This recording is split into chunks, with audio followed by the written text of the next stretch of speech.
Welcome to the Rav's Weekly Message. This week, the Rav reveals the importance of fusing the spiritual and physical worlds and the Kabbalistic importance of Jerusalem. In the first section, known as Behar, there are 57 verses. 57. Now, for the Kabbalist, 57 immediately designates the idea of sustenance, whether it be on the physical level, panasa, or physical remuneration of money, or sustenance for the soul, and etc. So it becomes quite obvious that immediately, as we notice the amount of verses that will be included in this particular section, it tells us this is, for whatever reason, the Kabbalist understood the purpose of which is sustenance. Sustenance. Something, unfortunately, without which can't buy a loaf of bread, and you cannot avoid depression, which again is an indication of the lack, depressed, a lack of the life force within us, and therefore we feel depressed, we feel down, like a tire, it loses its air, it goes down, car goes down. And so, in a very general way, you come to listen to Behar for that purpose. And strangely enough, Bejukotai, the second section that is included in the reading, has 78 verses. Again, for the student of Kabbalah, we know that the number 78 represents 3 times the tetragrammaton, or 3 times 26, the numerical value of that most powerful tool, the Yud-Kei Vav-Kei, the most powerful tool, the tetragrammaton, which is that physical yet non-physical lettering of the name of God, which means it's that dimension of connection between this physical universe, the physical me, and the dimension of the life force of God. And so we have 3 times, right, left, and central columns, 3 times that dimension, the balance of this kind of energy that we have an opportunity to access into. And God said to Moses on the Mount Sinai, the following. And this section goes on to discuss the land of Israel. Many of us, or hopefully all of us, are perfectly aware that on Mount Sinai there were what we refer to in Kabbalah as the 10 utterances. You've heard it remarked as 10 commandments. So there were many commandments or utterances that were mentioned at Revelation.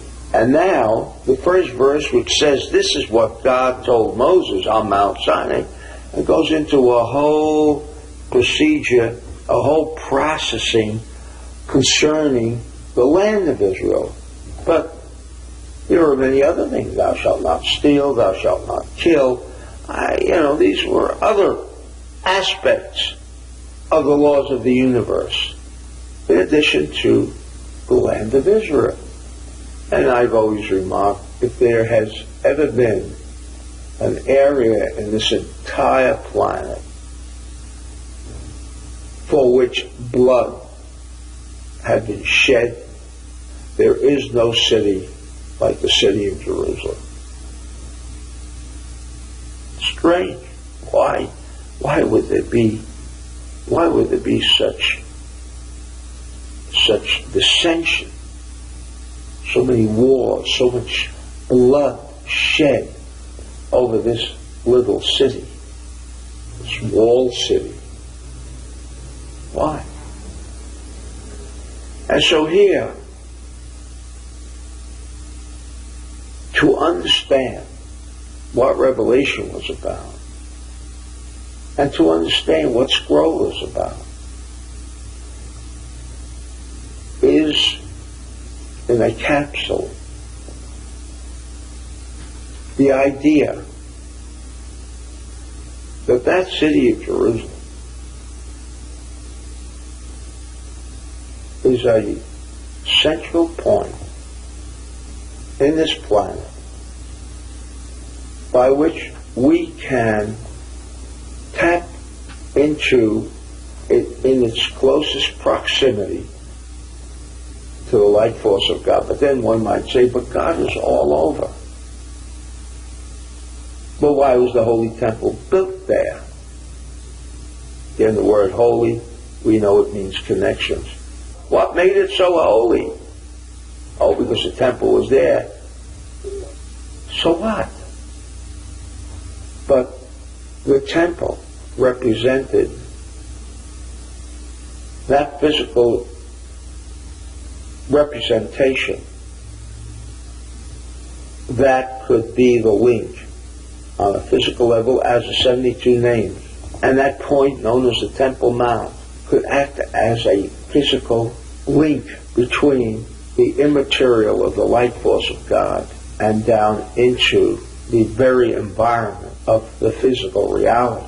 And so when it states in the first verse that what God told Moses on Mount Sinai was, period, about the land of Israel.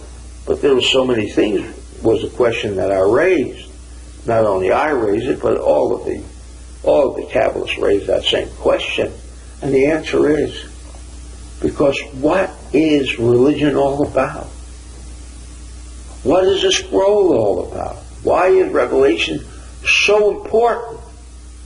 Because of only one reason. How we can connect to the light force of God. All of these instruments, whether it be religion, whether it be commandments, however you interpret the formation, the creation of a religion, the ultimate purpose, the ultimate goal is what? Ultimate goal. Even thou shalt not steal, thou shalt not kill, was not the goal. Because those things exist when there is darkness in the world. But the ultimate goal was, with these restrictions, do not steal, do not kill, was to bring the consciousness of man in an acceptable position that he could or she could tap into the light force of God. Because that's the purpose of all of this. In the dispersion of the light force of God into every aspect. And that was done through this holy city. Holy meaning W-H-O-L-L-Y. It was just the creation of a wholeness. Wholeness meaning what? Combining what?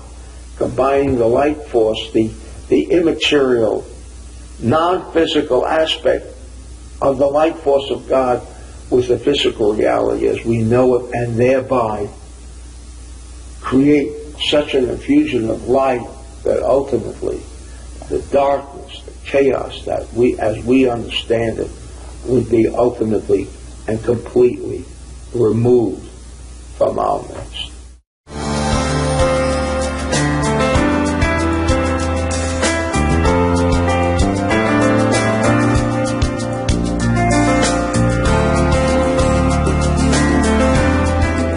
For more information on the spiritual worlds, read the Rav's book, The Kabbalah Method.